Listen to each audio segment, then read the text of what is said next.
हे guys, नमस्ते। Welcome back to my channel accounts की पाठशाला। आज हम लोग जानेंगे new chapter accounting equation. So guys, accounting equation को जानने से पहले हम लोग को बैलेंस शीट को जानना पड़ेगा, क्योंकि बैलेंस शीट को अगर समझ लेंगे तो हम लोग के लिए अकाउंटिंग इक्वेशन भी समझना ईजी हो जाएगा। तो बैलेंस शीट क्या है? Balance sheet represent the financial position of the business at the end of accounting period. Eight the end of accounting period में बिजनेस का क्या फाइनेंशियल पोजीशन है वो हमें बैलेंस शीट से पता चलता है। सो बैलेंस शीट में at the end of accounting period कितना एसेट्स बचा हुआ है, कितना लायबिलिटीज क्रिएट हुआ है, ये सारे चीज़ों का पता चलता है। सो बैलेंस शीट का फॉर्मेट जो होता है गाइज वो टी शेप का होता है। कुछ इस तरीके से देखिए बैलेंस शीट।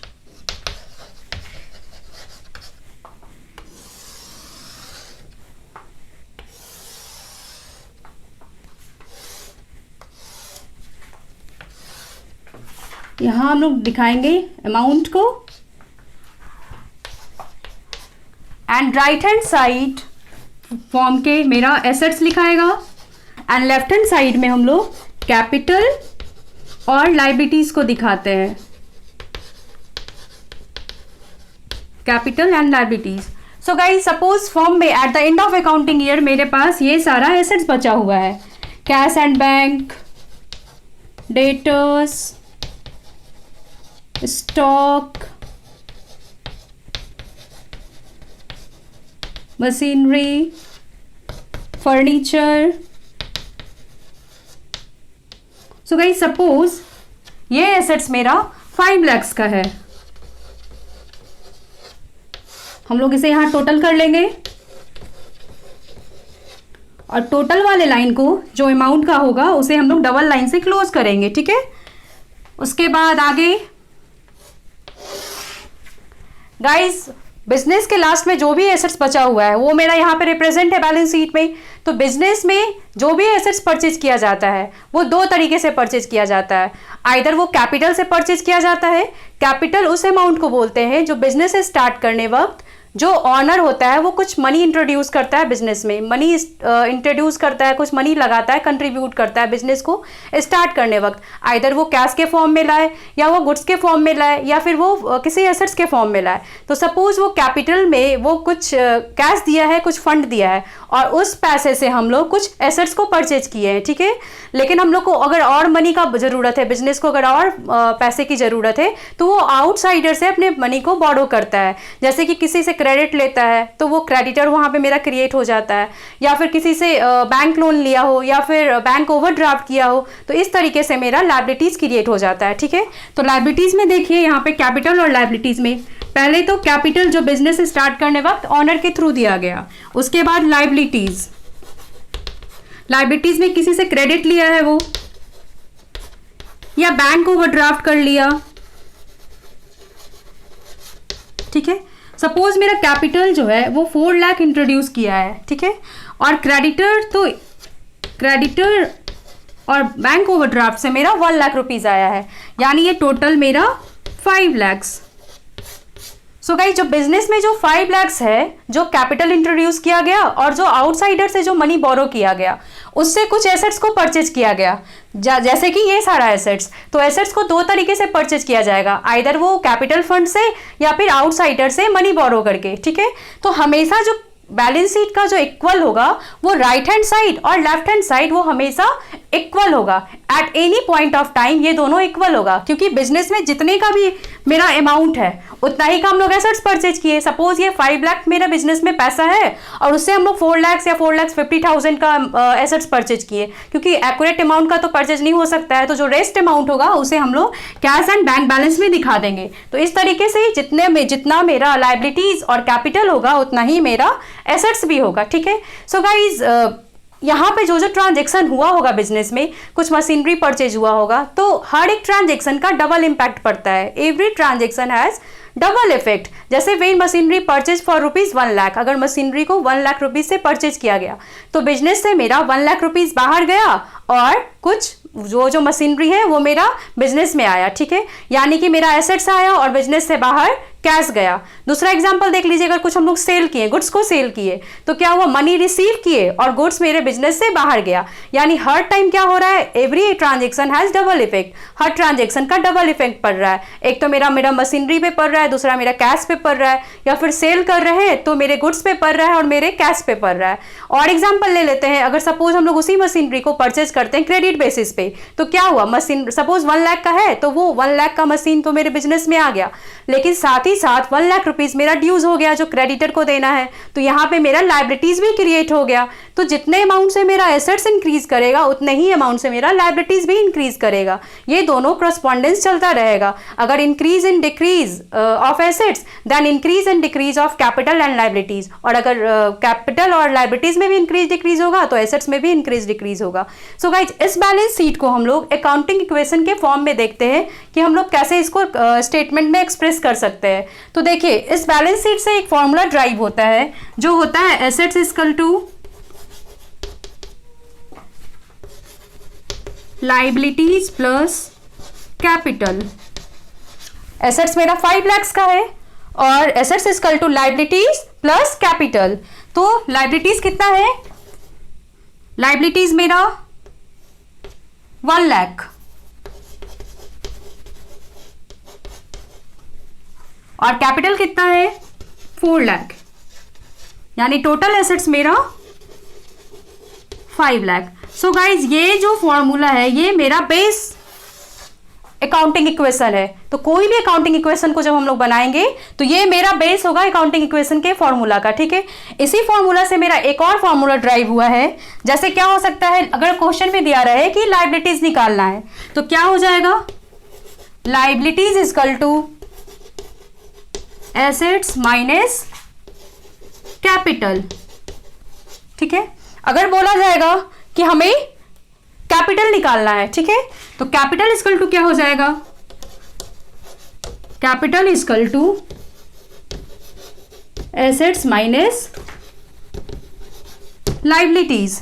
मतलब गाइज, अकाउंटिंग इक्वेशन इस बात का प्रतीक है और सिग्निफाइज करता है कि एसेट्स और लाइबिलिटीज मस्ट बी इक्वल। अगर एसेट्स मेरा इंक्रीज डिक्रीज करेगा तो लाइबिलिटीज भी इंक्रीज डिक्रीज करेगा, अगर लाइबिलिटीज इंक्रीज डिक्रीज करेगा तो एसेट्स भी इंक्रीज डिक्रीज करेगा, दोनों करस्पॉन्डेंसली होते चला जाएगा, ठीक है। तो गाइज, ये फॉर्मूला जो है मेरा वो बेस अकाउंटिंग इक्वेशन में मेरा काम आएगा। लेकिन अगर इसी चैप्टर में कुछ फॉर्मूला बेस्ड क्वेश्चन आएगा तो हम लोग इस फॉर्मूला के हेल्प से और इस फॉर्मूला के हेल्प से हम लोग इसको सॉल्व करेंगे। सो गाइस, इसे नोट डाउन करिए। अब हम लोग आगे देखते हैं कि किस तरीके से इस बात को हम लोग अकाउंटिंग इक्वेशन में इम्प्लीफाई कर सकते हैं, ठीक है।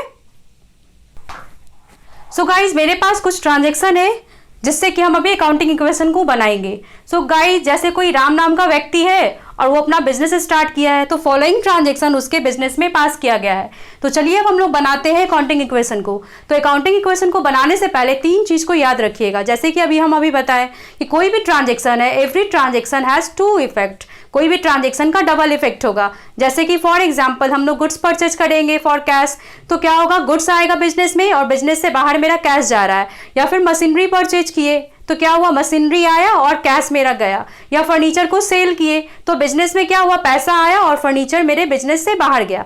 यानी हर अकाउंट का डबल इंपैक्ट पड़ रहा है, ठीक है, हर ट्रांजैक्शन का डबल इंपैक्ट पड़ रहा है। उसके बाद और एग्जांपल ले लेते हैं। जैसे हम लोग कुछ क्रेडिट पे सेल किए तो उससे क्या हुआ, मेरा लायबिलिटीज क्रिएट हुआ और उतना ही अमाउंट का मेरा एसेट्स बिजनेस में आया, ठीक है। तो गाइज, ये मेरा पहला रूल्स है कि कोई भी ट्रांजैक्शन का डबल इफेक्ट होगा। दूसरे रूल्स को समझिए जो बिल्कुल प्रैक्टिकल है। अगर हम लोग 5 लाख से बिजनेस को स्टार्ट किए हैं तो अगर उसमें प्रॉफिट हो रहा है तो मेरा कैपिटल मेरा बढ़ते चला जाएगा, और अगर लॉस हुआ तो मेरा कैपिटल क्या है, घटते चला जाएगा। सो गाइज, अगर कोई भी प्रॉफिट होता है, profit is added to capital and expense is deducted from capital. तो ये चीज को हम लोग याद रखेंगे, 3 चीज को, और फिर हम लोग बनाएंगे अकाउंटिंग इक्वेशन को। सो गाइज, अकाउंटिंग इक्वेशन को बनाने से हम लोग यहाँ पे जो उसका बेस इक्वेशन था, फॉर्मूला था, उसे हम लोग लिखेंगे। क्या था, assets equal to liabilities plus capital, ठीक है। अब गाइज, इसको बनाने के लिए एक ट्रिक है मेरे पास। जो भी ट्रांजैक्शन है उसे हम लोग पढ़ लेंगे और देखेंगे कि क्या क्या एसेट जनरेट हो रहा है और क्या क्या लायबिलिटीज जनरेट हो रहा है। फिर उसके बाद हम लोग एसेट साइड सारे एसेट्स का हेड यहाँ पे लिख लेंगे और लायबिलिटी जो क्रिएट होगा वो लायबिलिटीज का हेड बना लेंगे। और नहीं तो हम लोग कुछ स्पेस छोड़ देंगे और जैसे जैसे क्वेश्चन बनाएंगे जो चीज़ मेरा क्रिएट होते चला जाएगा हम लोग उसको यहाँ पे पुट करते चले जाएंगे। तो चलिए स्टार्ट करते हैं हम लोग पहले क्वेश्चन से। Ram started a business for ₹75,000 at capital. Ram जो है वो बिजनेस स्टार्ट किया 75,000 से। तो कैपिटल को जो वो लाया तो आइदर वो फॉर्म कैश के फॉर्म में होगा या गुड्स के फॉर्म में होगा या फिर एसेट्स के फॉर्म में होगा। तो सपोज वो जो कैपिटल आया मेरा वो कैश के फॉर्म में आया, ठीक है। तो कैश कितने का आया 75,000, एसेट्स मेरा कैश 75,000 और यहाँ देखिए कैपिटल मेरा भी 75,000, ठीक है। अब इसको हम लोग इक्वल करेंगे, क्या हो जाएगा कैश एसेट साइड मेरा 75,000, लाइबिलिटीज में कुछ नहीं है इसको हम लोग ऐसे ही उतार लेंगे, फिर कैपिटल मेरा 75,000। यहाँ देखिए मेरा बैलेंस जो इक्वेशन है वो बैलेंस है, कैश भी मेरा क्या है एसेट्स मेरा 75,000 एंड लाइबिलिटीज मेरा 75,000 कैपिटल, ठीक है। दूसरे ट्रांजेक्शन में देखते हैं हम लोग। Ram purchase furniture for cash ₹5,000। Ram जो है वो फर्नीचर परचेज किया है कितने का 5,000 का। तो क्या हो रहा है कैश मेरा जा रहा है बिजनेस से, तो यहाँ हम लोग कैश में से 5,000 को डिडक्ट कर देंगे और साथ ही साथ मेरा क्या आ रहा है फर्नीचर आ रहा है। तो कैश में हम लोग फर्नीचर को ऐड करेंगे। तो देखिए यहाँ एक हेड बनाएंगे फर्नीचर का और यहाँ हम लोग फर्नीचर को दिखाएंगे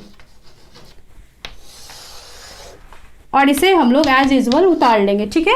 तो देखिए यहाँ पे मेरा न्यू इक्वेशन क्या हो जाएगा 75,000 minus 5,000 equal to 70,000 plus 5,000 liabilities और कैपिटल, ठीक है।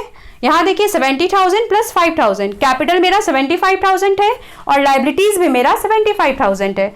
अब नेक्स्ट देखते हैं थर्ड मेरा क्या है। Ram purchase goods for cash ₹20,000। 20,000 का फिर से वो गुड्स परचेज किया है, ठीक है। तो यहाँ देखिए फिर से मेरा 20,000 कैश मेरा जा रहा है, ठीक है। साथ ही साथ मेरा गुड्स परचेज हुआ कितने का 20,000 का। मेरा न्यू इक्वेशन क्या आ जाएगा 70,000 माइनस 20,000 इक्वल टू 50,000 एंड ये 5,000 और ये गुड्स का 20,000 और ये कैपिटल का 75,000। अब यहाँ देखिए 50,000 प्लस 5,000 प्लस 20,000 टोटल मेरा कितना हो गया 75,000 और यहाँ भी 75,000, यानी मेरा अभी भी इक्वेशन मेरा बैलेंस जा रहा है। अब आगे का देखते हैं मेरा अगला ट्रांजैक्शन क्या है। Ram purchase goods on credit for 60,000। Ram जो है वो गुड्स को परचेज किया 60,000 पे, यानी गुड्स आ रहा है मेरा लेकिन उसका अभी क्रेडिट पे परचेज किया गया, यानी कि मेरा क्रेडिटर जनरेट हो गया। हम लोग अभी उसे पैसा नहीं दिए, पैसा देना बाकी है, यानी वो लाइबिलिटीज हो गया। तो यहाँ देखिए गुड्स में हम लोग 60,000 और ऐड कर लेंगे क्योंकि 60,000 का गुड परचेज किया गया है और साथ ही साथ मेरा क्रेडिटर यहाँ पे जनरेट हुआ कितने का 60,000 का। अब इस इक्वेशन को बैलेंस करते हैं। तो यहाँ देखिए 50,000 प्लस 5,000 प्लस ये हो जाएगा 36,000 का गुड्स एंड 16,000 का मेरा क्रेडिटर और 75,000 का मेरा कैपिटल। सो गाइज इसे अभी ऐड कर लेंगे 50,000 प्लस 36,000 और 5,000 और यहाँ पे लाइबिलिटीज में मेरा 16,000 प्लस 75,000। तो एसेट्स और लाइबिलिटीज को जब हम लोग ऐड करेंगे तो ये दोनों मेरा इक्वल अमाउंट बताएगा, ठीक है। अब आगे का नेक्स्ट हम लोग देखते हैं 5 ट्रांजेक्शन क्या है। Goods costing ₹12,000 sold on credit for ₹15,000। क्या है गुड्स का कॉस्टिंग 12,000 है जिसे कि सेल किया गया 15,000 पे लेकिन क्रेडिट पे, ठीक है। यानी गुड्स को हम लोग सेल कर दिए लेकिन उसका पैसा अभी रिसीव नहीं हुआ, यानी मेरा यहाँ पे क्या हो गया डेटर्स भी क्रिएट हुआ। तो गुड्स मेरा कितने का गया 12,000 का गुड्स गया, यानी हम लोग यहाँ से गुड्स को माइनस कर लेंगे 12,000 और साथ ही साथ मेरा क्या हो गया डेटर्स भी क्रिएट हो रहा है। तो यहाँ पे एसेट्स में हम लोग डेटर्स को दिखाएंगे। डेटर्स कितने का क्रिएट हुआ साथ ही साथ 15,000 का, क्योंकि जो 12,000 का जो है उसे हम लोग सेल किए हैं 15,000 में। तो 12,000 के गुड्स को हम लोग 15,000 में सेल कर रहे हैं। तो यहाँ देखिए 3,000 का मेरा प्रॉफिट हो रहा है। तो अगर प्रॉफिट होगा तो उससे क्या करेंगे हम लोग कैपिटल को रेज करेंगे। तो कैपिटल में हम लोग प्लस कर देंगे 3,000 को। अब जब इसे ऐड करेंगे तो मेरा न्यू इक्वेशन आएगा 50,000 का कैश 5,000 का फर्नीचर एंड 12,000 अगर माइनस होगा तो मेरा कितने का गुड्स बच जाएगा? 24,000 का, ठीक है। एंड रेस्ट 15,000 मेरा क्या हो गया? क्रेडिटर्स। एंड यहाँ क्रेडिटर मेरा 16,000 प्लस 75,000 और 3,000 इजकल टू 78,000 मेरा क्या हो गया? कैपिटल। सो गाइज अभी भी हम लोग इसे ऐड करेंगे तो मेरा इक्वेशन बैलेंस बताएगा। फिर लास्ट मेरा क्या है? Paid 1,000 for rupees rent. Rent के लिए 1,000 जो है वो पे किया गया, यानी कि कैश से मेरा क्या हो रहा है? 1,000 रुपया माइनस हो रहा है, कैश मेरा जा रहा है, और बाकी को हम लोग एज यूजुअल उतार लेंगे, ठीक है। सो गाइज अगर कैश मेरा जा रहा है यानी एक्सपेंस हो रहा है तो उसको हम लोग कैपिटल से भी डिडक्ट करेंगे, यहां से भी मेरा 1,000 माइनस हो जाएगा। तो अब हम लोग जब इसको बनाएंगे तो कितना ये आ गया? 49,000 प्लस 5,000 प्लस 24,000 का गुड्स प्लस 15,000 का डेटर्स एंड 16,000 का क्रेडिटर्स एंड यहाँ 77,000 का कैपिटल। सो गाइज ये जो मेरा एसेट्स है यहाँ तक, और ये जो मेरा लाइबिलिटीज है, ये एसेट्स और ये लाइबिलिटीज, जब हम लोग इसे ऐड करेंगे तो ये दोनों इक्वेशन जो है मेरा वो इक्वल बताएगा। सो अकाउंटिंग इक्वेशन इस बात को सिग्निफाइज करता है और इस बात का प्रतीक है कि वो एसेट्स और लाइबिलिटी जो है वो मस्ट भी इक्वल होगा at any point of time.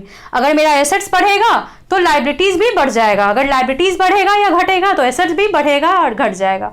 So guys accounting equation को हम लोग आज समझे, इसे हम लोग बैलेंस शीट में भी दिखा सकते हैं। जैसे कि एसेट्स में हम लोग दिखाएंगे कैश, फर्नीचर, गुड्स, डेटर्स, तो ये सारा मेरा जो जो अमाउंट आया है उसको हम लोग एसेट साइड में राइट हैंड साइड दिखा देंगे, एंड लाइबिलिटी साइड में हम लोग दिखाएंगे क्रेडिटर, लाइबिलिटीज और कैपिटल। जो मेरा क्रेडिटर है मेरा 16,000 का और कैपिटल मेरा 77,000 का, तो इसे हम लोग ऐड करेंगे तो टोटल अमाउंट मेरा एसेट्स का और लाइबिलिटीज का वो इक्वल आएगा। सो गाइज आज हम लोग अकाउंटिंग इक्वेशन को बनाने के लिए सीखे।